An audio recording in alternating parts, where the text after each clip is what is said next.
Hello my dear students, आज हम circles chapter का एग्जांपल नंबर 1 कर रहे हैं। देखिए statement, prove that into concentric circles the code of larger circle which touches the smaller circle is bisected eight point of contact. दो concentric circles हैं। Concentric means जिनका सेंटर क्या है, सेम है। तो गिवन हमारे पास क्या है, to concentric circles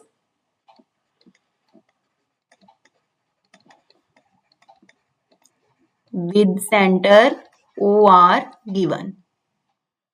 With center O are given. दो सर्कल्स गिवन है जिनका सेंटर क्या है, O है। अब उसने बोले कोड ऑफ लार्जर सर्कल। कोड क्या होती है? लाइन सेगमेंट ज्वाइनिंग यानी 2 points on the boundary of circle. ये ए बी कोड है लार्जर सर्कल की। ए बी इज कोड of larger circle. AB is code of larger circle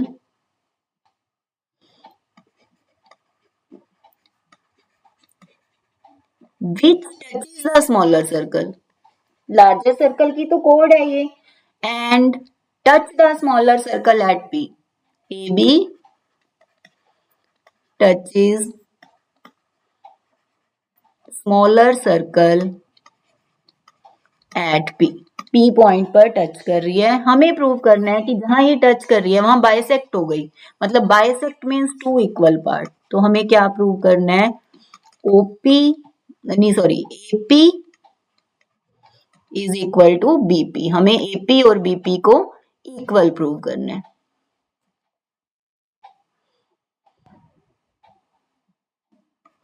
AP is equal to BP। अब हमें AP एंड BP को equal prove करना है। मैं आपको ये कॉन्ग्रुएंसी से करा देती हूँ। एक स्टेप तो जरूर एक्स्ट्रा होगा बट बहुत ही इजी हो जाएगा आपके लिए। देखो कैसे किया हमने ये।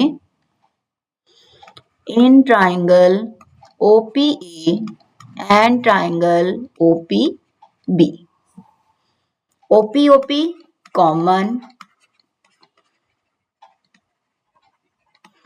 और OA और OB दोनों क्या हो गई हैं, रेडियस हो गई हैं ये। और एक यहां पर हम ले लेंगे एंगल। ये एंगल कितने का हो जाएगा, एंगल OPA एंड OPB ये कितने का होगा, 90 का। क्यों होगा, tangent is perpendicular to radius at point of contact.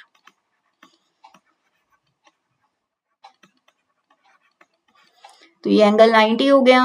और OA एंड OB ये दोनों क्या हैं, OA और OB radii of larger circle. अब देखिए रूल कौन सा बना,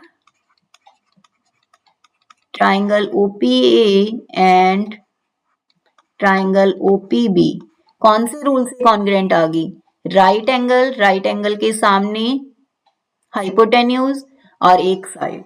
तो ये बना RHS। SAS रूल नहीं बना बेटा। SAS कब होता है, जब जैसे हमने ये एंगल लिया है तो ये दोनों साइड्स लेनी पड़ती है, तब हमारा इंक्लूडेड साइड्स लेनी पड़ती है, एंगल की इंक्लूडेड। बट हमने सामने वाली साइड लिया तो ये हाइपोटेन्यूज हो गया। तो रूल बना RHS और यहाँ पर AP एंड BP क्या आ जाएगा, CP/CT से इक्वल। ये मैंने आपको कॉन्ग्रुएंसी से करा दिया। वैसे आप यूं भी कर सकते थे कि अगर ये परपेंडिकुलर है, देखो तो जो perpendicular from centre bisect the code, जो सेंटर से परपेंडिकुलर होता है वो कोड को क्या करता है, बाइसेक्ट करता है। तो उसमें डायरेक्ट 2 लाइंस में ही सम हो जाता, बट वो थ्योरम कई बार माइंड में नहीं रहती। वो 9th क्लास की थ्योरम लिखने में बच्चों को डिफिकल्टी आती है कि ऐसे थ्योरी नहीं लिखनी हमें। ये आपको स्टेप वाइज सम प्रूव करा दिया। ठीक है, थैंक यू।